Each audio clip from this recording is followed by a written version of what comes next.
Ok.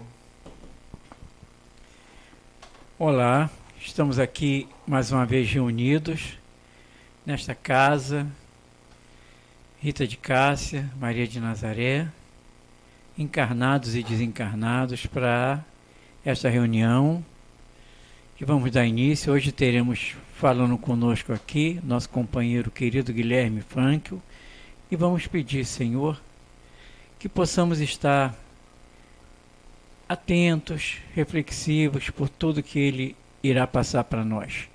Que possamos, nesses momentos, estarmos voltados conscientemente e reflexivos, como eu já falei, aproveitando o máximo tudo que será trazido. Acolha-nos, Senhor, e agradecemos antes de tudo. E assim vamos dar início à nossa reunião com o nosso companheiro Guilherme Frankel. Obrigado, amigo Bira. Olá a todos. Nesse momento de configuração diferente, né, em que a gente vai se encontrando pelas palestras, pelos espaços no YouTube, pelos espaços virtuais, em que a nossa casa permanece fechada, né, para o grande público, mas aberta e funcionando intensamente com seus projetos sociais, com seus apoios, com as atividades de divulgação doutrinária, com os cursos, as palestras. É uma grande alegria poder, de alguma forma, estar contribuindo com esse movimento, com esse momento. E o tema que nos coube, né, fazer a reflexão, esse convite, que eu não sei exatamente em que momento que vocês vão estar assistindo, porque, embora a palestra seja liberada com uma agenda específica, né, mas ela vai ficar na internet. Mas nesse momento em que você estiver assistindo, eu espero que possa se conectar com seus mentores espirituais, com os mentores da casa, que possamos estar juntos pensando sobre doutrina espírita, com o objetivo de transcendermos esses momentos tão complicados que exigem, né, uma atenção nossa, e construir, a partir de tudo isso, um material sólido, né, para a construção de felicidade, para reposicionamento diante da vida, nesse exercício tão intenso e provocativo. E eu acredito que a reflexão de hoje ela possa ser muito útil, porque a gente tem escutado muitas discussões e muitos debates, né, sobre o, entre aspas, privilégio que algumas pessoas estão tendo de estar em suas casas, trabalhando de suas casas, enquanto outras estão ou sem emprego, ou então sendo obrigadas a encarar toda essa rotina, né, da pandemia, a encarar rua, ônibus cheio, metrô cheio, se sujeitando a risco, trazendo riscos para dentro de casa, num movimento bastante difícil realmente de reflexão. E naturalmente críticas sociais surgem, né, com relação a toda essa organização da nossa sociedade que se faz a partir dos poderes aquisitivos, a partir do poder efetivamente que nós temos, seja ele aquisitivo ou seja ele do conhecimento. E naturalmente, muitos têm se perguntado como a doutrina espírita pode nos ajudar a refletir sobre esses conceitos. E aí eu recebi essa temática hoje como um grande presente para realizar um pouco dessa reflexão, trazer alguns subsídios que possam nos ajudar a pensarmos juntos sobre o nosso posicionamento diante da sociedade, sobre o nosso posicionamento enquanto funcionários de empresas que precisam se deslocar, sobre o nosso posicionamento enquanto funcionários de empresa que estão trabalhando de casa, sobre o nosso posicionamento enquanto funcionários, enquanto donos de empresas que estão coordenando essas ações todas, sobre o nosso posicionamento sobre aqueles que perderam o emprego, que perderam a renda e que se encontram quase que aprisionados a um contexto sem grandes perspectivas. Temos visto no dia a dia, pelas ruas, uma quantidade considerável de pessoas residindo nas ruas. A população de rua aumentou, a quantidade de pessoas em situação de rua sofreu um aumento considerável, pessoas que ingressaram pela primeira vez em suas existências por absoluta falta de oportunidade nesse contexto duro que a vida material oferece. Outros que já se encontravam em situação de rua têm suas existências ainda mais complicadas pela redução do fluxo de pessoas pelas ruas, pela redução do número de empresas abertas, pela dificuldade que essas pessoas estão tendo de ter acesso a uma esmola que seja, a uma refeição, a um banho, gerando assim uma sobrecarga muito grande de todos os projetos, de todas as ações sociais que as comunidades realizam, né? E eu digo comunidades aqui não no sentido de comunidades como temos pensado no Rio de Janeiro, áreas de baixa renda, mas eu digo comunidades no sentido de pessoas reunidas em um local, né? A comunidade carioca, a comunidade paulista, a comunidade brasileira, a comunidade americana, a comunidade francesa, né? Que cada vez mais precisa azeitar e organizar as suas estruturas para dar conta de tanto sofrimento e de tantas restrições. Movimento esse que invariavelmente acaba perpassando sobre a nossa responsabilidade social, sobre a forma como nós lidamos com as posições de poder, com as posições de mando, com as hierarquias a que alguns de nós temos acesso, a forma como utilizamos esses recursos, a forma como o outro recebe esse recurso, a forma como o outro espera receber esse recurso. E desse movimento, nós vamos observando que talvez a doutrina espírita nos fale de um cenário futuro. Um cenário que chegará em que a fraternidade solidária habitará todos os corações dos participantes das comunidades planetárias. E habitará de forma tão abundante e plena que transbordará para além dos ciclos dos seus próximos mais próximos, dos seus familiares, atingindo vizinhos, atingindo conhecidos e desconhecidos, atravessando oceanos, atravessando ruas, atravessando continentes, chegando a todas as portas em que houverem pessoas necessitando de algum apoio.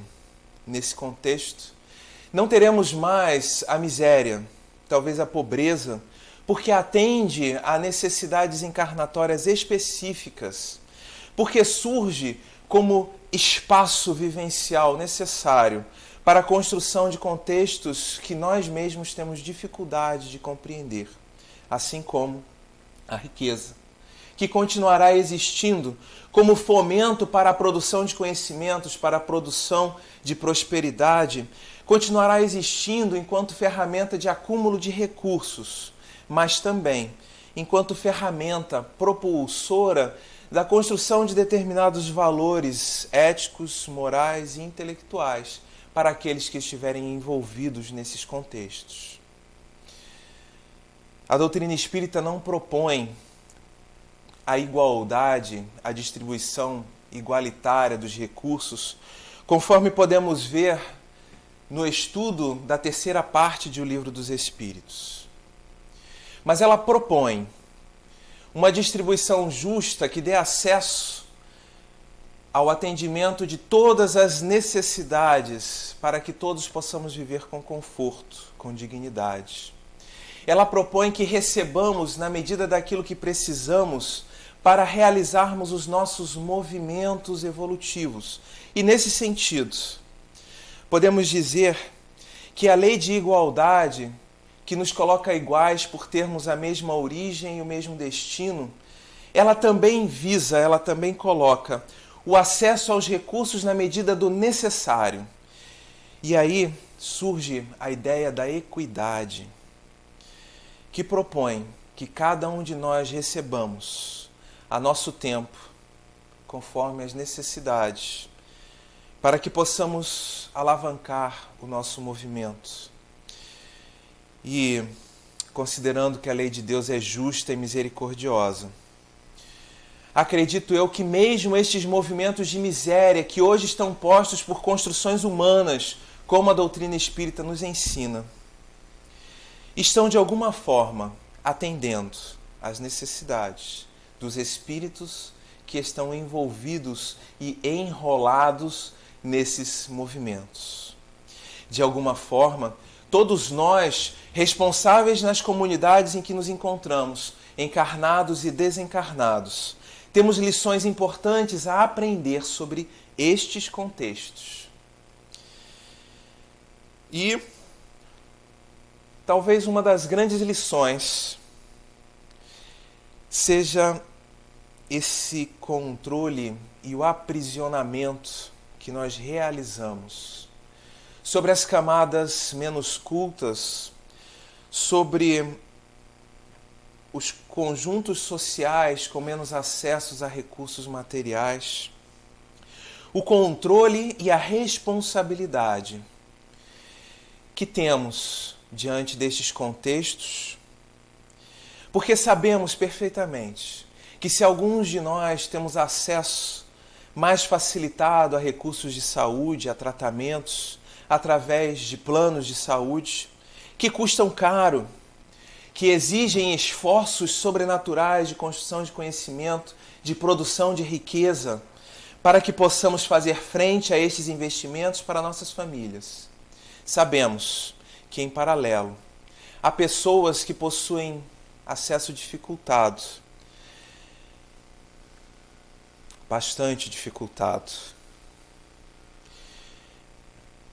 Recentemente, tenho estado acompanhando o movimento do Serviço Público de Saúde no Brasil em função de uma cirurgia de catarata.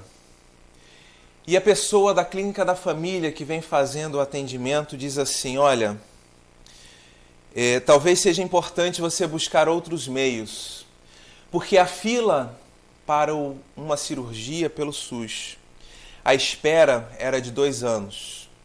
Agora, com toda a paralisação das cirurgias, com todo o movimento da pandemia, com toda a paralisação por mais de 3 meses de todos esses atendimentos, estamos estimando que vai ficar 5 anos na fila esperando uma cirurgia. E eu fico pensando exatamente sobre a responsabilidade que a sociedade como um todo possui em relação a estes menos desprovidos, em relação a estas pessoas que compõem esta mesma sociedade, mas que não têm acesso a recursos muitas vezes básicos como saneamento, como água, como fornecimento de luz, em todos os contextos de segurança que ultrapassam a questão da segurança no que diz respeito à violência urbana, de armas, assaltos, assassinatos, roubos, a segurança à vida, a segurança à integridade, a segurança para a manutenção de um tônus psicológico adequado para que esse sujeito se posicione. E quando olhamos ao longo de nossas histórias, percebemos que estas construções e estes debates têm sido pertinentes, não só no Brasil, mas em todas as sociedades de nosso planeta ao longo dos tempos. E talvez uma das figuras mais contundentes através das quais nós possamos pensar isso seja a figura da escravidão. A organização social, o contrato social estabelecido em determinados momentos de nossas histórias, em que determinados grupamentos humanos serviam-se da força de trabalho de outros grupamentos humanos, considerando-os como patrimônios e não como pessoas. Sobre isso, Kardec faz algumas perguntas importantes no Livro dos Espíritos, na terceira parte, quando ele fala sobre as leis, em específico sobre a lei de liberdade. Sabemos que precisamos abrir mão de determinadas liberdades para que possamos viver em sociedade, para que possamos costurar um acordo social que possibilite o atendimento conforme a equidade, para que todos nós possamos ter garantidos os direitos à vida, os direitos básicos, os direitos humanos. Mas, em algum momento de nossas histórias, temos tido dificuldades em perceber quais são as vidas humanas que contam. Muito recentemente na história, e aí eu digo em torno de 500, 600 anos, discutíamos se negros, índios e mulheres tinham almas. Percebam a seriedade dessa discussão. Discutíamos se apenas os homens que atendiam ao padrão eurocêntrico poderiam ser considerados seres humanos. E aí, portanto, todas essas discussões de acesso aos recursos ficavam restritas a esse contexto. Quando falamos de democracia, no berço do surgimento da democracia, na Grécia, falávamos de uma democracia em um país, em um espaço em que os acordos sociais vigentes não consideravam escravos, não consideravam mulheres como portadores dos direitos democráticos.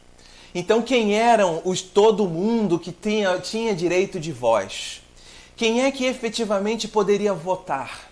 Quem é que efetivamente poderia expressar-se de forma contundente e influenciar nos processos de construção da sociedade? Hoje, repensamos esses modelos democráticos e os evoluímos ao longo de mais de 2000 anos de história. Vencemos essas barreiras da escravidão e já olhamos para estes acordos sociais dizendo: a escravidão é um modelo errado. Precisamos combater os contextos de escravidão que ainda existem. E é exatamente isso que a doutrina espírita nos fala. Ela nos fala do grande equívoco que é nos apropriarmos de almas, de espíritos, como se fossem propriedades e comandá-los, sem considerar que são seres humanos em evolução, sem considerar que são seres que estão em seu trajeto de construção de suas histórias, de construção de suas felicidades. Eles nos falam da importância, eles, os espíritos, nos falam da importância de considerarmos nestes espaços que mesmo aqueles mais frágeis, menos inteligentes, mais doentes, menos capazes, mesmo estes, não podem ser considerados como propriedade. Devem ser tratados com dignidade, porque os contextos de mais forte e mais fraco são extremamente relativos no que diz respeito à percepção do espírito enquanto entidade imortal ora encarnado em um contexto cultural, espacial, geográfico, temporal. Talvez possamos ter grandes mentes aprisionadas em corpos débeis, com dificuldade de se manifestar. Talvez tenhamos verdadeiros gênios aprisionados em corpos subnutridos porque não tiveram acesso à alimentação adequada nos primeiros anos de suas vidas, momentos que são absolutamente vitais para a construção de estruturas neuronais que lhes garantam liberdade. Como pensar que estas almas possam ser escravizadas simplesmente porque não se manifestam na plenitude de suas possibilidades, ou melhor, não se manifestam nas plenitude das possibilidades de um ser humano devidamente nutrido, devidamente cuidado, devidamente suprido. Nós, como espíritos imortais que somos, encarnados que estamos, vamos circulando entre estas oportunidades encarnatórias e vivenciando, ora a riqueza, ora a pobreza, ora a força, ora a fraqueza, ora a saúde, ora a doença, e muitas vezes alternamos dentro de um mesmo contexto encarnatório. Porque se hoje somos povo dominante, talvez em algum momento possamos ser povo dominado, como temos notícias ao longo de nossa história. Povos que mantinham sua dignidade foram escravizados a partir de guerras. Foram derrotados e escravizados. E comercializados como força de produção, assim como cavalos, bois, cabras. Os Espíritos nos contam de que este modelo social é um modelo equivocado e que precisamos, então, repensar a nossa forma de olhar para a relação com o outro, considerando a fraqueza do outro não como um convite para que nós a dominemos e atendamos às nossas premissas de suprimento de nossos desejos, mas que nós as atendamos, que nós as abracemos e as ajudemos a desenvolverem-se na medida de seus potenciais, para que possam atingir, para que possam chegar ao maior patamar possível nesta presente encarnação. A doutrina espírita fala sobre a autonomia do sujeito, talvez reverberando filósofos contemporâneos de Kardec como Kant, que falava da necessidade do movimento nas massas, dos movimentos de massa, dos movimentos sociais coletivos, mas também falava da necessidade do sujeito de empoderar-se e ser capaz de construir a sua própria narrativa. Falas tão presentes hoje em dia, não é verdade? Falamos tanto dos povos pretos que precisam resgatar o seu espaço de fala. Falamos tanto dos povos indígenas que precisam resgatar os seus espaços de fala. Povos que foram massacrados, que tiveram as suas culturas quase que exterminadas ao longo de séculos de uma história vigorosa, violenta, de supressão de inteligências e de possibilidades através da força. Hoje, vivemos em uma sociedade onde as formas de escravidão são levemente diferentes. Talvez não estejamos mais vendo pessoas como patrimônios, ou talvez estejamos. E eu falo da minha própria pessoa, vivendo um contexto de transição de empresas enquanto terceirizado, onde vejo os meus senhores transitando. Sai uma empresa porque acabou o contrato, entra outra e os escravos continuam. Os funcionários que estão há anos fazendo carreira naquela mesma função. Conheço uma pessoa que está há 15 anos desenvolvendo as mesmas atividades no mesmo departamento, trocando apenas de empresa a cada 5 anos. Para pensarmos como os modelos de escravidão podem estar simplesmente se transformando. Mas muitas vezes ainda olhamos para as pessoas à nossa volta que nos servem como patrimônio, talvez não mais como escravo, porque esses patrimônios têm voz e falam e se reúnem e se organizam e criam tumultos e estabelecem um processo democrático, através do qual, com muito empenho, conseguem estabelecer o acesso a direitos. Exigir que a sociedade os olhe como cidadãos, como seres humanos que são. Mas ainda vemos contextos extremamente difíceis em nossa sociedade. Ainda escravizamos mulheres. Ainda escravizamos crianças. Transitamos com escravos de um país para outro para utilizar como mão de obra barata. Exportamos mulheres para contextos de riqueza europeus e do Oriente.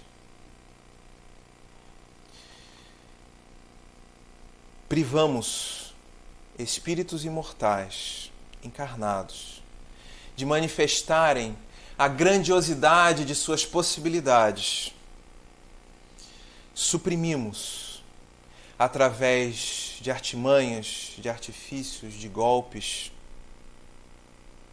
a inteligência dessas pessoas. Escravizamos homens e mulheres em regiões distantes dos grandes centros para que sirvam como mão de obra em nossas lavouras. Escravizamos crianças na produção de carvão, em contextos em que muitas dessas pessoas sequer tiveram o direito a um registro civil e que, portanto, não constam como seres humanos, ora encarnados para o governo. É uma luta constante que nossa sociedade precisa impetrar para que desenvolvamos as habilidades humanas e espirituais necessárias para revermos estes acordos.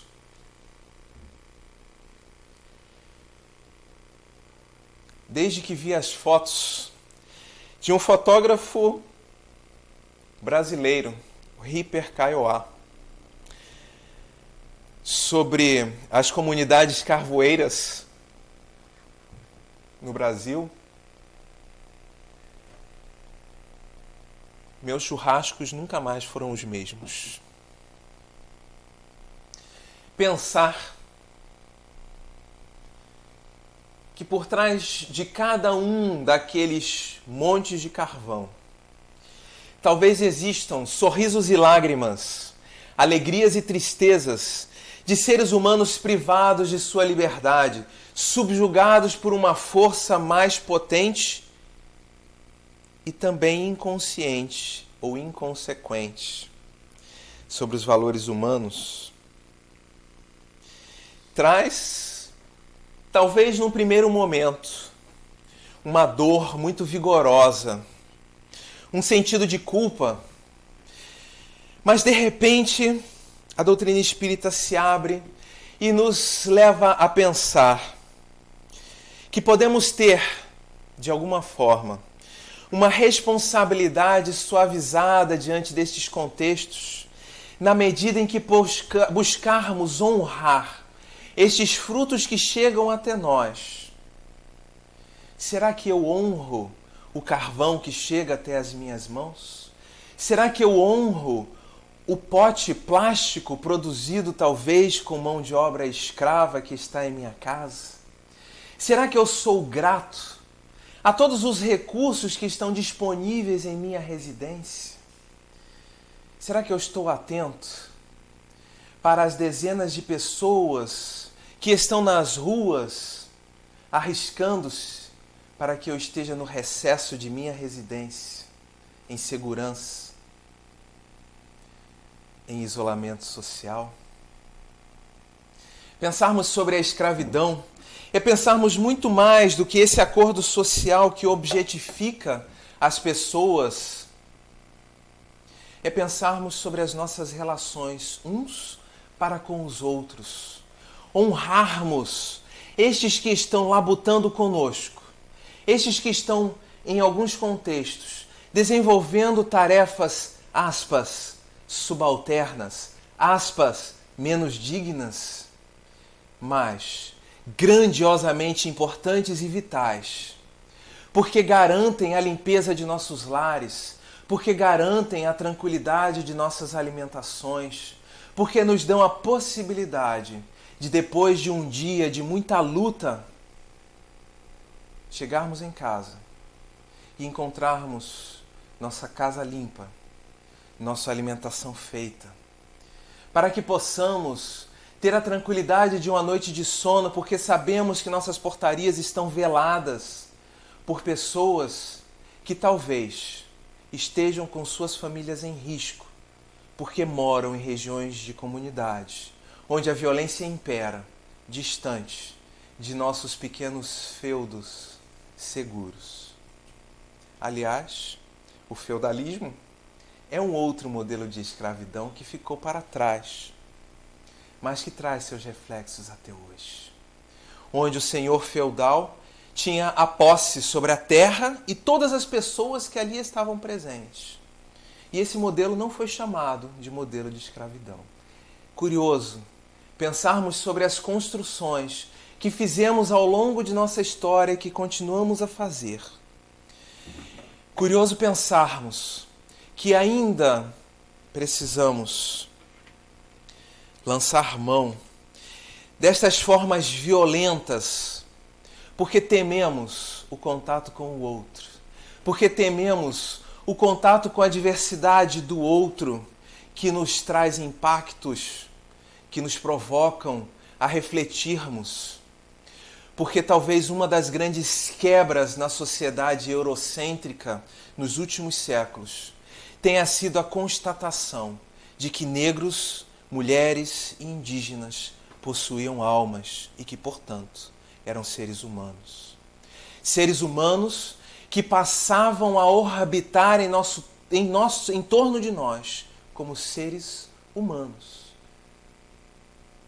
Digo em torno de nós, pensando enquanto sociedade dominante. Porque eu mesmo sou escravo em um sistema. Não conto com possibilidades muito grandes de liberdade. Assim como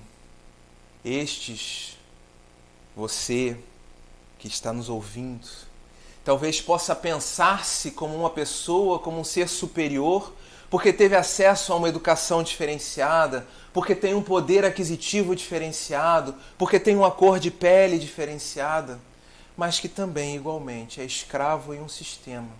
Porque escravos somos todos nós, patrimônios desta natureza, seres integrados à criação. Mas, diferentemente da forma como a humanidade tratou seus escravos, a natureza, a lei divina, trata cada um de nós de forma digna, de forma justa, porque ela deseja o nosso melhor. E aí, nesse contexto, talvez não caiba a palavra escravo, e sim filho de Deus. Talvez não caiba mais a palavra servo, mas sim a palavra filho de Deus. Talvez não caiba mais a palavra senhor feudal, mas sim filho de Deus. Filhos de Deus reunidos em humanidade, colocados em espaços para convivermos continuamente com olhares e pensamentos diferentes através dos quais possamos, pelo estranhamento de ideias, construirmos uma sociedade mais justa, uma sociedade mais plena, que acolha as diferenças em seu seio e que utilize essas diferenças como principal via propulsora da felicidade e da beleza universais, deixando assim legados maravilhosos que transcendam esses momentos tristes de nossa história, de nossas histórias de escravidão, que foram necessárias em algum momento em que não conseguíamos ver de forma diferente. Hoje, de um modo geral, pode ser que eu me equivoque, mas não há país que reconheça. 11:10 ou 11? Hoje, não há país que reconheça a escravidão como contrato social válido, embora também não haja país que não se utilize destes modelos de escravidão, de cerceamento da liberdade, dentro de seus meandros de funcionamento, das mais variadas formas. Porque, conforme penso aqui, falar de escravidão é falar de subjugar a vontade do outro, é falar de dobrar a vontade do outro, é falar de tolir as gerações que o outro está criando, de restringir o acesso, de controlar o acesso, para que assim se estabeleça e se mantenha um status de controle social. ao longo de nossa história recente. A quantidade de pretos que entraram para as universidades, que estão começando a enfrentar as dinâmicas mais difíceis dos racismos estruturais em nossa sociedade, é gigantesca. Mas a quantidade de debates que tem se feito também é gigantesca. A quantidade de mentes vigorosas e valiosas que foram descobertas, que foram achadas pelas academias, em lugares onde antes nunca se imaginou existirem, por conta do pensamento de preconceito de nossa sociedade. É algo inacreditável.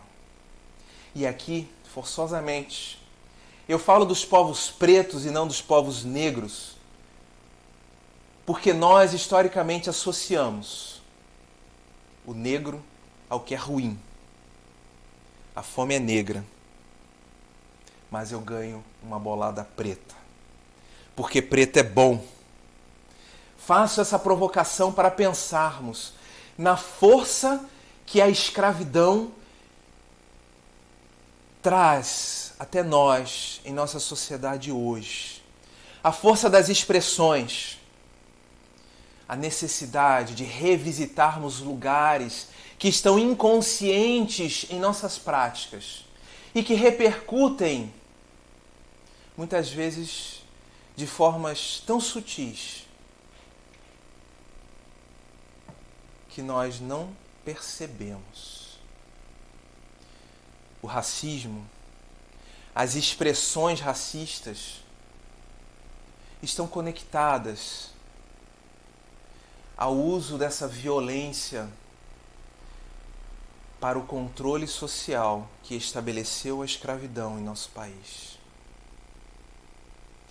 Esse contexto é tão forte, estas marcas da escravidão em nossa sociedade são tão vigorosas, os traumas estabelecidos são ainda tão presentes em nosso construto social, que não conseguimos dissociar a figura do preto da figura da pobreza.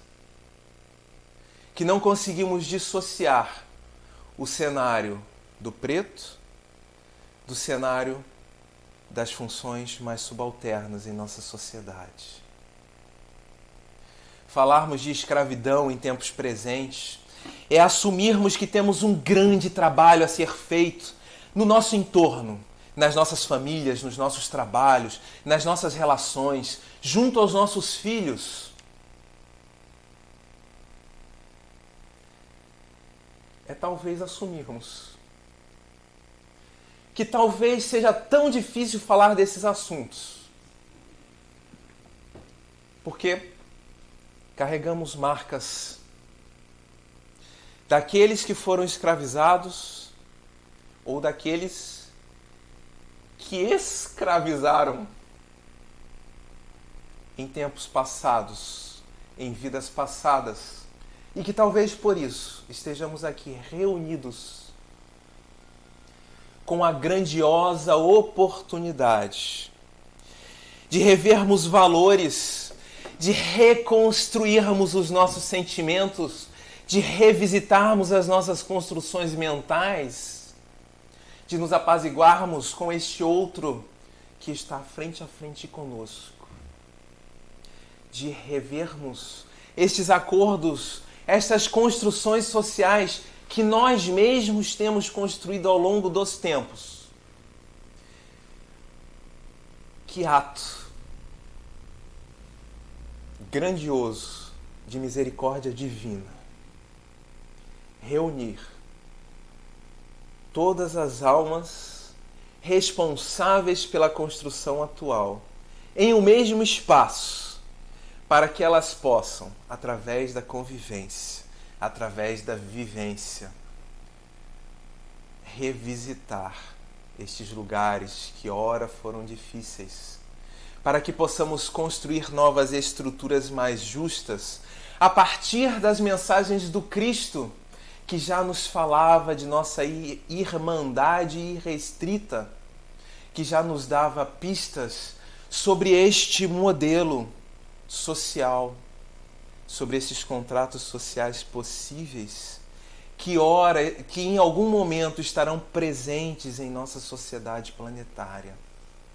Vemos pistas as mais variadas dessas construções grandiosas.